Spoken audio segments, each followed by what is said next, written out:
పరిశుద్ధ గ్రంథంలో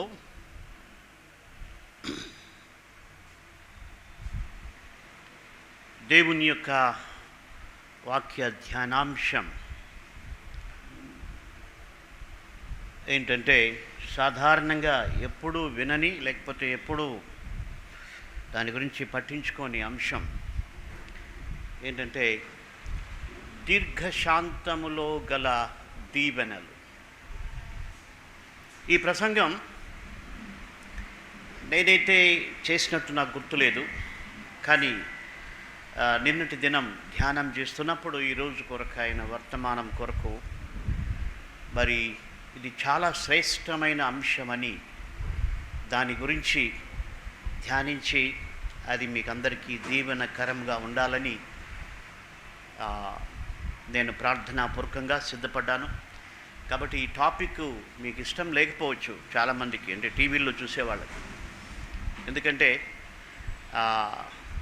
చాలామంది షార్ట్ టెంపర్స్, కాబట్టి దీర్ఘశాంతం అంటే ఇష్టం ఉండదు. అయితే మనం దేవుని యొక్క లేఖనాన్ని పరిశీలించినట్టయితే ఈ యొక్క దీర్ఘశాంతం అన్నటువంటిది ఎంత శ్రేష్టమైనది, అది కలిగి ఉన్న వారు ఎంత మంచి దీవెనలు కలిగి ఉంటారన్న అంశాన్ని మనం చూడొచ్చు. దేవుని యొక్క వాక్యంలో మనం చూసినట్టయితే మహాజ్ఞాని సొలొమోను మానవ జీవితంలోని ప్రతి అంశాన్ని ఆయన చాలా విశదంగా గమనించి దైవ జ్ఞానముతో విశ్లేషించినటువంటి మహాజ్ఞాని. మనము దేవుని యొక్క వాక్యాన్ని కంఠాపాఠం చేయగలిగితే దాని విషయం ధ్యానించటానికి, అది పాటించటానికి మనకు వీలవుతుంది. కాబట్టి ఇక దీర్ఘశాంతము గురించి మహాజ్ఞాని సామెతల గ్రంథంలో 5 వాక్యాలు, చాలా ఇంపార్టెంట్, చాలా ఉండొచ్చు, కానీ అయితే 5 వాక్యాలు మనం వీటిని ధ్యానం చేస్తే అందులో ఉన్న దీవెనలను మనం పొందగలం. ఇవి కంఠాపాఠం చేస్తే కూడా ఆశీర్వాదం. నేను దేవుని కృప వలన మొత్తం 31 అధ్యాయాలు 915 వచనాలు సామెతల్లో కంఠాపాఠం చేయడానికి దేవుడు సహాయం చేశాడు. వాస్తవంగా దేవుని యొక్క వాక్యం నన్ను మలచడం జరిగింది. ఈ టాపిక్కి ఒకప్పుడు నా స్వభావం పూర్తిగా విభిన్నమైంది. ప్రభువుని నమ్మకం ముందు చాలా కోపిస్తి. అంటే నేను 10th క్లాస్ 8-9 క్లాసులు చదువుతున్నప్పుడు ఎవరైనా నాపై గొడవకు వస్తే అప్పుడు ఇంక్ పెన్నులు ఉండేటివి. ఆ పెన్నుకి షార్ప్గా ఉంటుంది ఆ యొక్క నీడిల్ అనేటువంటిది. ఇప్పుడు బాల్ పెన్స్ వచ్చాయి. అప్పుడు ఆ యొక్క స్టీల్ది పెన్నుకి అంచున ఉండేది. ఎంత కోపం అంటే ఎవరొచ్చి ఏం మాట్లాడినా, ఏదైనా తిట్టినా వెంటనే ఆ పెన్నుతో పొడి చేసేవాడిని. అంటే అంత కోపం. కాబట్టి ఎంత బలమైన వ్యక్తి అయినా సరే నా దగ్గర రావడానికి భయపడేవాడు, ఎందుకంటే వీటి పెన్నుతో పొడి చేస్తాడు. అంటే అలాంటి స్వభావం నాది. అయితే యేసు ప్రభు నన్ను రక్షించిన తర్వాత ఆయన వాక్యం ధ్యానిస్తూ ఉంటే ఆ వాక్యంలోని విషయాలు నా జీవితంలోకి అన్వయింప చేసుకున్నప్పుడు దేవుడు ఆ కోపాన్ని తీసివేశాడు. పూర్తిగా ఇదని కాదు కానీ, బట్ ఆయన వాక్యం నాకు సహాయం చేస్తుంది. సరే, సామెతల గ్రంథంలో 5 వాక్యాలు, ఇవి మీరు కూడా కంఠాపాఠం చేస్తే మంచిది. దీర్ఘశాంతంలో ఉన్నటువంటి ప్రత్యేకతలు.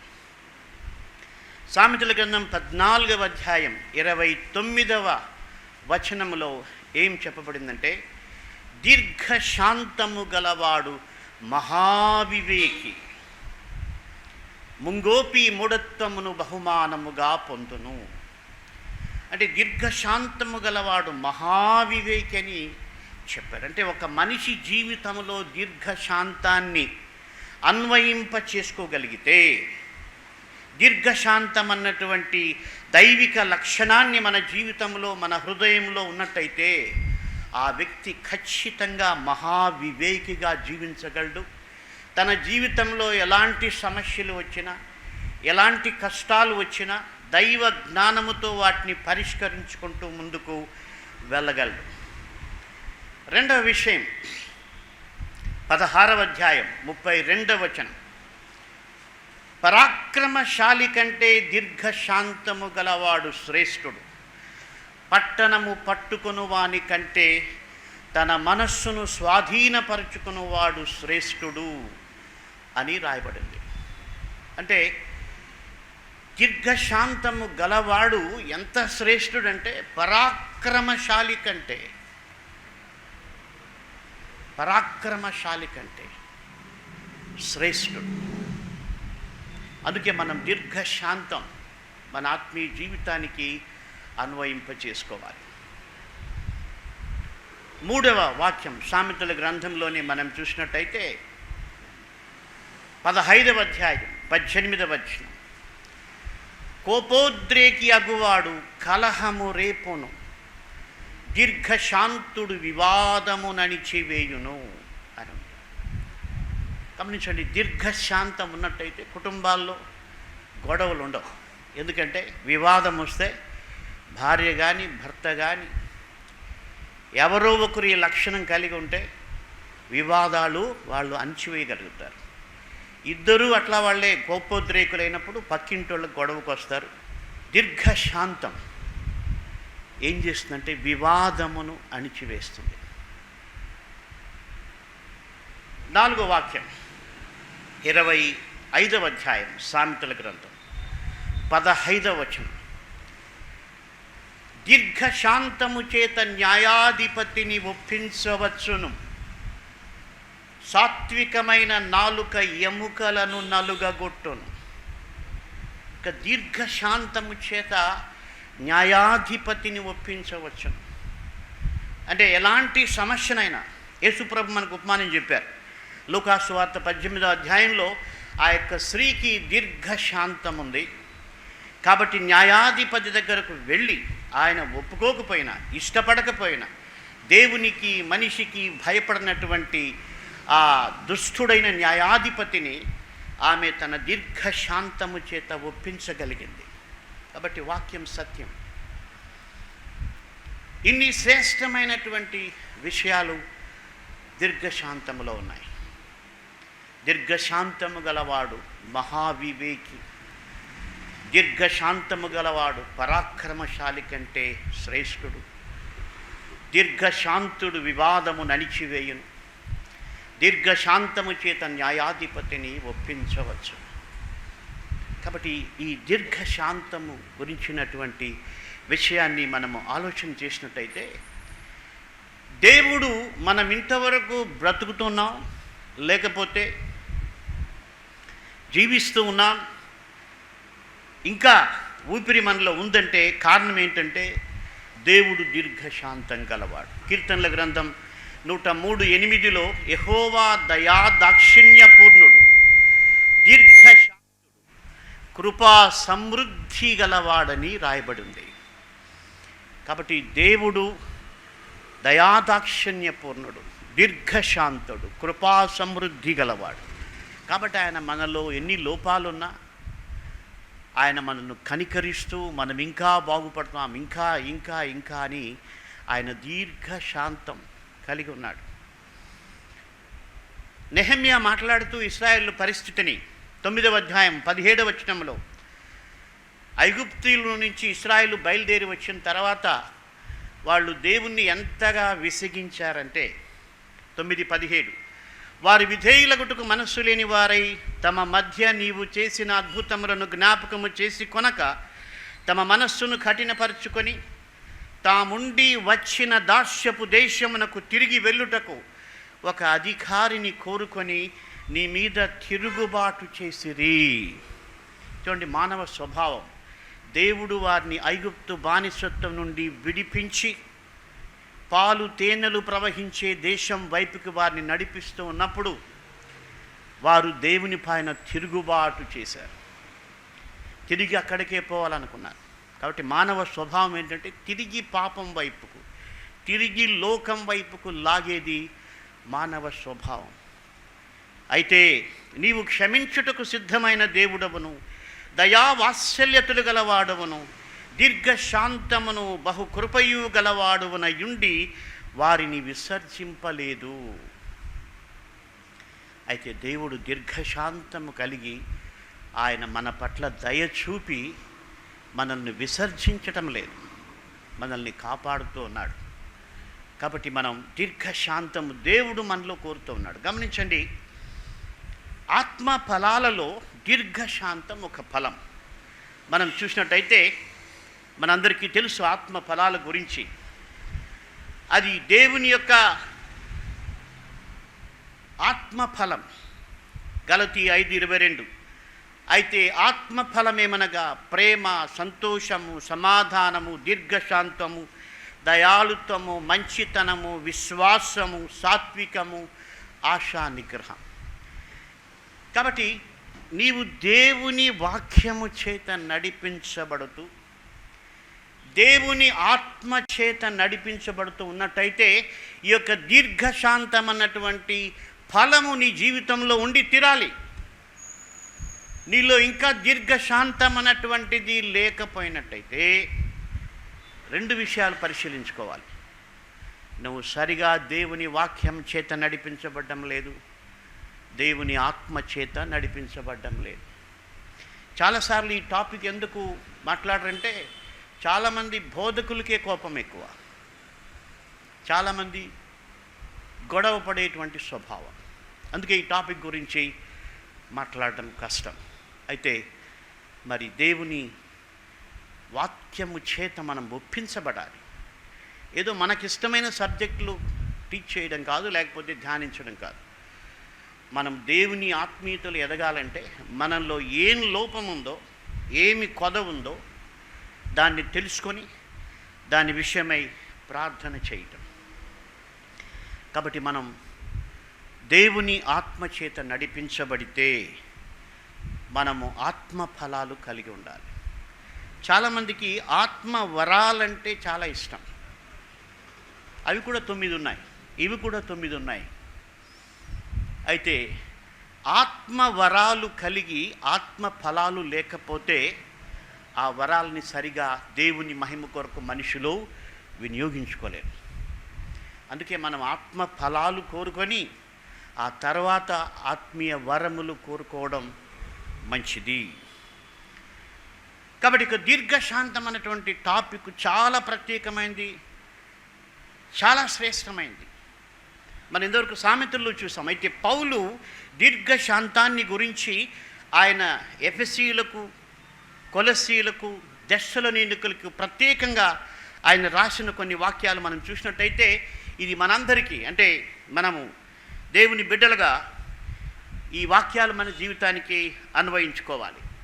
ఎఫెసీయులకు రాసిన పత్రిక 4:1 కాబట్టి మీరు సమాధానం అనుబంధము చేత ఆత్మ కలిగించు ఐక్యతను కాపాడుకొనుటయందు శ్రద్ధ కలిగిన వారై ప్రేమతో ఒకరినొకడు సహించుచు మీరు పిలువబడిన పిలుపునకు తగినట్టుగా దీర్ఘశాంతముతో కూడిన సంపూర్ణ వినయముతోనూ సాత్వికముతోనూ నడుచుకొనవలనని ప్రభువును బట్టి ఖైదీనైన నేను మిమ్మును బ్రతిమాలుకొనుచున్నాను. ఇక్కడ పౌలు ఏమన్నా అంటే, ఒక సింపుల్గా మనకు అర్థం కావాలంటే, మీరు దీర్ఘశాంతముతో నడుచుకోవాలి అంటున్నాడు. కోపంతో కాదు, ఆవేశంతో కాదు, పగతో కాదు, కలహంతో కాదు, దీర్ఘశాంతముతో నడుచుకోండి. కొలస్సీల పత్రికలో ఇంకా అద్భుతంగా ఈ మాట పౌలు కొలస్సీలకు రాశాడు. 3:12 కాగా దేవుని చేత ఏర్పరచబడిన వారును పరిశుద్ధులను ప్రియులునైన వారికి తగినట్టు మీరు జాలిగల మనస్సును, దయాళుత్వమును, వినయమును, సాత్వికమును, దీర్ఘశాంతమును ధరించుకొనుడి. అద్భుతమైన మాట. మనకు మంచి మంచి బట్టలు ధరించుకోవడం ఇష్టం, కానీ దీర్ఘశాంతము ధరించుకోవాలంటే ఎంతమంది ముందుకు వస్తారు? అయితే పౌలు కొలస్సీలకు రాస్తూ మీరు దీన్ని ధరించుకోవాలి. ఎఫెసీయులకు రాస్తూ దీర్ఘశాంతంతో మీరు నడుచుకోవాలి. కొలస్సీలకు రాస్తూ మీరు దీర్ఘశాంతాన్ని ధరించుకోవాలి. అంటే ఎందుకు పౌలు ఆ విధంగా చెప్తున్నాడంటే, ఆ యొక్క దీర్ఘశాంతాన్ని ధరించుకుంటే మనకి ఎప్పుడైనా కోపం వస్తే దీర్ఘశాంతం అన్నటువంటిది ఆ యొక్క కోపాన్ని అణిచివేస్తుంది. తర్వాత అందరి ఎడల 1 దశలోనికి రాసిన పత్రిక 5వ అధ్యాయం 14వ వచనం, సహోదరులారా, మేము మీకు బోధించినది ఏమనగా అక్రమముగా నడుచుకున్న వారికి బుద్ధి చెప్పుడి, ధైర్యముచ్చడిన వారిని ధైర్యపరచుడి, బలహీనులకు ఊతనీయుడి, అందరి ఎడల దీర్ఘశాంతము గలవారై ఉండుడి. కాబట్టి ఈ టాపిక్ చాలా ప్రాముఖ్యమైంది. ఆయన అంటున్నాడు, దీర్ఘశాంతముతో నడుచుకొనుడి, దీర్ఘశాంతమును ధరించుకొనుడి, దీర్ఘశాంతము అందరి ఎడల కలిగి ఉండుడి. కాబట్టి మన జీవితంలో ఇది చాలా ఇంపార్టెంట్. పౌలు ధైర్యంగా చెప్పగలిగాడు. తిమోతికి రాసిన 2వ పత్రిక 3వ అధ్యాయం 10వ వచనం, అయితే నీవు నా బోధను, నా ప్రవర్తనను, నా ఉద్దేశమును, నా విశ్వాసమును, నా దీర్ఘశాంతమును, నా ప్రేమను, నా ఓర్పును, వీటన్నిటిలో నువ్వు నడుచుకోమని పౌలు తిమోతికి రాస్తూ ఉన్నాడు. కాబట్టి తల్లిదండ్రులు దీర్ఘశాంతము కలిగి పిల్లలకు నేర్పించాలి. కాపరులు, బోధకులు దీర్ఘశాంతము కలిగి మరి సంఘానికి నేర్పించాలి. కాబట్టి మనం దీర్ఘశాంతం ఇది ఉంటే ఎంతో దీవెనకరం. మనం చూసాం 4 విషయాలు. సరే, ఈ దీర్ఘశాంతం ఎట్లా వస్తుంది?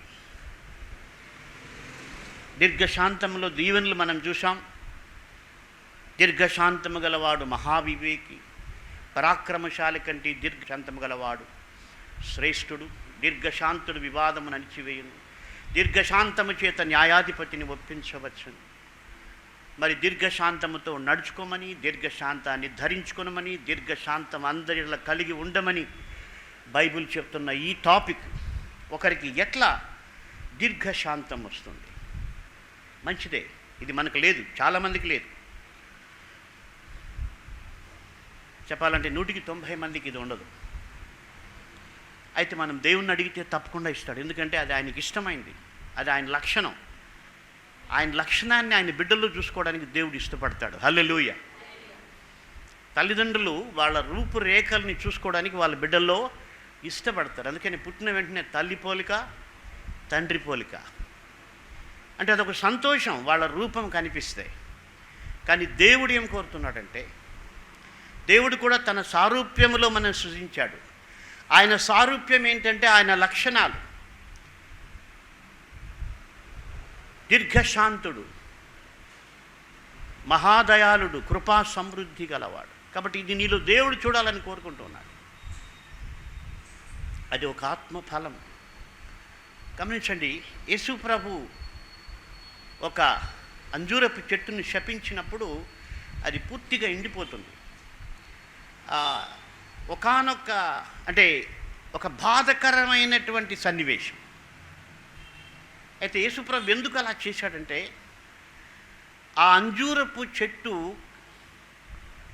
ఫలములు లేకుండా అది ఉండడం అన్నటువంటిది శాపానికి గురైంది. కాబట్టి దేవుడు కోపించుకున్న సందర్భాలు చాలా తక్కువ ఉన్నాయి. ఈ కాంటెక్స్ట్లో చూస్తే అంజూరపు చెట్టులో ఫలాలు కనిపించకపోయినందుకు యేసుప్రభు దాన్ని శపించాడు. అంటే ఆయనకు కోపం వచ్చింది. కాబట్టి ఆత్మ ఫలాల్లో దీర్ఘశాంతం అన్నటువంటి ఫలం ఒకటి మనలో ఉండాలి. 9 ఫలాల్లో ఈ ఫలం ఉందా? ఆయన మనల్ని చూస్తే ఈ ఫలం మనలో నుంచి ఆయన చూడగలడా, ఆస్వాదించగలడా, అభినందించగలడా?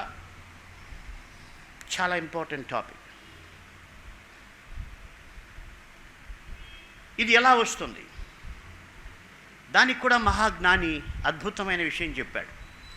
సామెతల గ్రంథం 19వ అధ్యాయం 11వ వచనం, ఒకని సుబుద్ధి వానికి దీర్ఘశాంతమునిచ్చును, తప్పులు క్షమించుట అట్టి వానికి ఘనతనిచ్చును. కాబట్టి ఇక్కడ మహాజ్ఞాని అంటే దైవ జ్ఞానము చేత నింపబడినటువంటి సొలొమోను ఈ టాపిక్ గురించి మాట్లాడుతూ అందులో ఉన్న శ్రేష్టమైన 4 విషయాలు మనం చూసాం. మరి అది ఎలా వస్తుందంటే ఆయన అంటున్నాడు, ఒకని సుబుద్ధి వానికి దీర్ఘశాంతమునిచ్చును. అంటే ఇప్పుడు నీకు దీర్ఘశాంతము రావాలంటే, దీర్ఘశాంతం అన్నటువంటి యొక్క ఆత్మ ఫలము నీలో ఉండాలంటే దానికి మూలం ఏమిటంటే, ఒకని సుబుద్ధి వానికి దీర్ఘశాంతమునిచ్చు. సుబుద్ధి ప్రత్యేకంగా అక్కడ సుబుద్ధి అంటే అంటే మంచి అని అర్థం. బుద్ధి చాలామందికి ఉంటుంది. దొంగ బుద్ధి ఉంటుంది, మోసకరమైన బుద్ధి ఉంటుంది, రకరకాల బుద్ధులు ఉన్నాయి. అయితే సొలొమోను చాలా స్పెసిఫిక్గా సుబుద్ధి, ఒకని సుబుద్ధి వానికి దీర్ఘశాంతం ఇచ్చాడు. కాబట్టి సుబుద్ధి అంటే వాక్యానుసారంగా జీవించటమే సుబుద్ధితో కూడిన జీవితం. హల్లెలూయా. అసలు సుబుద్ధి అన్నటువంటిది ఒక మనిషి పశ్చాత్తాపపడితే వచ్చేటువంటిది. మనందరికీ తెలుసు, తప్పిపోయిన కుమారుడు తిరిగి తండ్రి దగ్గరకు రావడానికి ముందుగా కలిగిన మార్పు ఏమంటే, అయితే వాడు బుద్ధి వచ్చినప్పుడు. 15-17 లూకాసు వార్త. అయితే బుద్ధి వచ్చినప్పుడు వాడు నా తండ్రి యొద్ద ఎంతోమంది కూలివాండ్రకు అన్నము సమృద్ధిగా ఉన్నది, నేనైతే ఇక్కడ ఆకలితో చచ్చిపోవచ్చున్నాను. నేను లేచి నా తండ్రి యొద్దకు వెళ్ళి, తండ్రి, నేను పరలోకమునకును నీకును విరోధముగా నీ ఎదుటను పాపము చేసి ఉన్నాను. ఇక మీదట నీ కుమారుడిని అనిపించుటకు యోగ్యుడను కాను. నీ కూలివారిలో ఒకనిగా పెట్టుకొనుమని అతనితో చెప్పుదుననుకొని తండ్రి యొద్దకు వెళ్ళాను. కాబట్టి పశ్చాత్తాపడినప్పుడు దేవునికి వ్యతిరేకమైనటువంటి జీవితాన్ని గురించి ఒక మనిషి పశ్చాత్తాపడితే అప్పుడు ఆ మనిషికి సుబుద్ధి వస్తుంది. దేవునితో సమాధానపడాలని, దేవునికి ఇష్టంగా బతకాలని ఆ యొక్క బుద్ధి వస్తుంది. ఆ బుద్ధి మనం కోరుకోవాలి. బుద్ధిహీనుడైనప్పుడు ఏం జరిగిందంటే, తండ్రి వద్దనుకున్నాడు, దూరం వెళ్ళిపోవాలనుకున్నాడు, తన ఇష్టానుసారంగా బతకాలనుకున్నాడు, అందుకే పాడైపోయాడు. కాబట్టి మనిషి తన ఇష్టానుసారంగా బతికితే, దేవునికి దూరమై బతికితే అది దుర్భరమైనటువంటి జీవితం. కాబట్టి మనం సుబుద్ధి, దైవ ఆత్మ వాక్యానికి మనం లోబడితే మనకి సుబుద్ధి వస్తుంది. అప్పుడు మనం వాక్యం అంటే ఇష్టపడతాం, లేకపోతే ఏవేవో మనకి ఇష్టం ఉంటుంది. అయితే వాక్యాన్ని మనం ఇష్టపడేది ఎప్పుడంటే, దేవుని దగ్గర మన రిలేషన్షిప్ కరెక్ట్గా ఉండాలి. దేవుడు దీర్ఘశాంతంతో మనల్ని చూస్తూ ఉన్నాడు. వీళ్ళు ఇప్పుడైనా ఇంకా నా దగ్గరకు వస్తారని. నేను ఈ మధ్యనే ఒక పాస్టర్స్ మీటింగ్లో ఒక ఎగ్జాంపుల్ చెప్పాను. మీరు మీటింగ్కి వచ్చారు, మీలో ఒకరికి నేను 1000 రూపాయలు ఇచ్చి ఇంకొకరికి 200 ఇస్తే తప్పకుండా మీరు నా పైన కోప్పడతారు. యేసుప్రభు మత్తయి సువార్తలు చెప్పిన ఉపమానం అదే. పొద్దున్నే వచ్చిన వాళ్ళకి, మధ్యాహ్నం వచ్చిన వాళ్ళకి, సాయంకాలం వచ్చిన వాళ్ళకి ఒకే కూలి ఇస్తే వాళ్ళు బాధపడ్డారు. నిజంగా మనం కూడా బాధపడతాం కదా. మనం అందరూ చోటుకి వెళ్ళాం, పని చేసాం, మరి ఆ పని యజమాని ఒక్కొక్కరికి ఒక్క కూలి ఇస్తే తప్పకుండా మానవ స్వభావంగా బాధ వేస్తుంది. అయితే యేసుప్రభు ఆ యొక్క ఉపమానం చెప్పడంలో ఉద్దేశం ఏంటంటే, మీరు మీ మనస్సును పక్కన పెట్టి, అందుకని మొదట్లో చెప్పాడు, పరలోక రాజ్యముతో పోల్చి చెప్పాడు ఆ సందర్భాన్ని. అంటే మనం ఈ మానవ సంబంధమైనటువంటి మనస్సును, ఆవేశాలను వదిలిపెట్టి, దేవుడు నాకు ఏది చేస్తే అదే చాలు, వాస్తవానికి నేను అయోగ్యుడను, అయోగ్యురాలును. కాబట్టి యాక్చువల్గా వాళ్ళందరూ పని పాటలేనోళ్ళే కదా. పని పాట లేకుండా తిరుగుతూ ఉంటే, ఎక్కడో ఒక మూలలో ఉంటే డిస్క్వాలిఫైడ్ పీపుల్, అంటే పని చేతకానాలు కూడా చెప్పచ్చు. ఎందుకంటే స్కిల్డ్ లేబర్స్కి ఎప్పుడు పని ఉంటుంది. పని లేకుండా ఒకడు ఎక్కడో నిలబడ్డాడంటే స్కిల్డ్ లేబర్ కాదనుకోవాలి. అంటే 90%, అందులోని కాదు నేను చెప్పటం. అలాగే వీళ్ళు పని లేకుండా ఒక చోట నిలబడి ఉంటే ఆ యజమాని వచ్చి వాళ్లకు పని ఇచ్చి డబ్బిస్తే తర్వాత వీళ్ళు ఆయన పైన కంప్లైంట్ చేస్తున్నారు. కాబట్టి మన మనసు మారాలి, పరలోకం యొక్క స్వభావాన్ని మనం ధరించుకోవాలి. దానికి దీర్ఘశాంతము మనకు ఉపయోగపడుతుంది. మనలో అలాంటి మార్పు కావాలని యేసుప్రభు కోరుతున్నాడు. అందుకే ఆయన సిలువ పైన చనిపోయింది ఎందుకోసం అంటే మన స్వభావాన్ని వదిలిపెట్టి ఆయన స్వభావాన్ని ధరించుకోవాలని క్రీస్తు సిలువపై మరణించి తిరిగి లేచాడు. కాబట్టి ఆయన వైపు మనం చూసి, ప్రభా నువ్వు నాకు కావాలి, ఆయన మాటలన్నీ మనం కోరుకోవాలి, ఆయన మాటలన్నీ కోరుకోవాలి. మీకా గ్రంథంలో 2వ అధ్యాయం 7వ వచనంలో అక్కడ ప్రవక్తతో దేవుడు పలుకుతూ ఇశ్రాయేలుకు పోయి చెప్పమంటున్నాడు, యథార్థముగా ప్రవర్తించు వారికి నా మాటలు క్షేమ సాధనములు కావా. కాబట్టి దీర్ఘశాంతం ఒక క్షేమ సాధనం, నిన్ను నీ కుటుంబాన్ని నిలబెట్టేటువంటిది. దేవుని ఎదుట నిన్ను సరైన వ్యక్తిగా నిలబెట్టడానికి ఈ దీర్ఘశాంతం పనికొస్తుంది. కాబట్టి మనం దేవుని అడుగుదాం, ప్రభా నీ ఆత్మ ఫలాలు నాకు కావాలి, నువ్వు నా కొరకు చనిపోయి తిరిగి లేచింది నన్ను పాపాల నుంచి విడిపించడానికి మాత్రమే కాదు, నీ స్వభావం నేను ధరించుకోవాలి. కాబట్టి మనం దీర్ఘశాంతంతో నడుచుకోవాలి, దీర్ఘశాంతాన్ని ధరించుకోవాలి, దీర్ఘశాంతం అందరి ఎడల కలిగి ఉండాలి. కాబట్టి అశ్రేష్టమైన విషయాలు అంటే మనం అందరం కూడా ఏంటంటే ఏదో ప్రయోజనం వస్తేనే దాన్ని చేస్తాం. అందుకే మహాజ్ఞాని కూడా ఆ 4 ప్రయోజనాలు మనకు చెప్పాడు. నీకు దీర్ఘశాంతం ఉంటే నువ్వు మహావివేకివి, దీర్ఘశాంతం నువ్వు కలిగి ఉంటే నువ్వు పరాక్రమశాలి కంటే శ్రేష్ఠుడివి, దీర్ఘశాంతము నువ్వు కలిగి ఉంటే నీవు వివాదాన్ని అనుస్తావు, దీర్ఘశాంతము నువ్వు కలిగి ఉంటే నీవు న్యాయాధిపతిని ఒప్పించగలవు. కాబట్టి సుబుద్ధి అంటే పశ్చాత్తాపం, దేవునితో అనుబంధం మాత్రమే నీకు దీర్ఘశాంతం ఇస్తుంది. ప్రార్థించుకుందాం. దయగల ప్రభువా మిమ్మల్ని స్తుతిస్తూ ఉన్నాం. అవును తండ్రి, దీర్ఘశాంతములో ఉన్న దీవెనలు, శ్రేష్టమైన విషయాలు మేము చూసాం. మా ప్రభువా, ఈ వాక్యం వింటున్న మాలో మీరు కోరుకున్నటువంటి దీర్ఘశాంతం కావాలని కోరుకుంటున్నాం. అవును తండ్రి, మేము ఎన్నో విషయాలు మీ దగ్గర అడుగుతున్నాం, కానీ మీకు ఇష్టమైనవి మేము అడగడం లేదు. దీర్ఘశాంతం మీరు మాలో చూడాలనుకుంటున్నారు. అయితే మేము మీతో సరైన అనుబంధం కలిగి ఉంటే, మారు మనస్సు పొందిన అనుభవం కలిగి మీ వాక్యములోని శ్రేష్టమైన విషయాలని కోరుకుంటే మేము దీర్ఘశాంతాన్ని పొందగలం. అవును తండ్రి, మా జీవితంలో దీర్ఘశాంతము లేకుండా ఎన్నో పొరపాట్లు జరిగాయి, ఎన్నో ఇబ్బందులకు గురి అయ్యాం. అయితే మా ప్రభువా, దీర్ఘశాంతం ఉంటే మహావివేకం ఉంటుందని చెప్పారు. వివేకము లేకుండా మానవ జీవితాలు ఎంతో క్షుద్రమైపోయాయి, కుటుంబాలు విచ్ఛిన్నమైపోయాయి. కాబట్టి దీర్ఘశాంతుడు వివాదమును అణిచివేయు. కాబట్టి మేము కోపిష్ఠులుగా కాకుండా దీర్ఘశాంతము గలవారిగా, వివాదమును అణిచేవారిగా మాకు సహాయం చేయండి.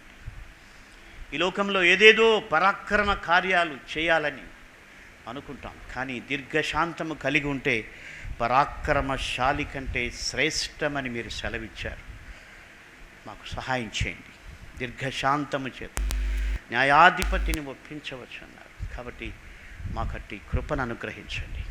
మీ వైపు చూస్తూ మీరు మా పట్ల చూపిన ప్రేమ, అవును తండ్రి, మీకు దీర్ఘశాంతము ఉంది కాబట్టి మేము ఇంకా బ్రతికున్నాం.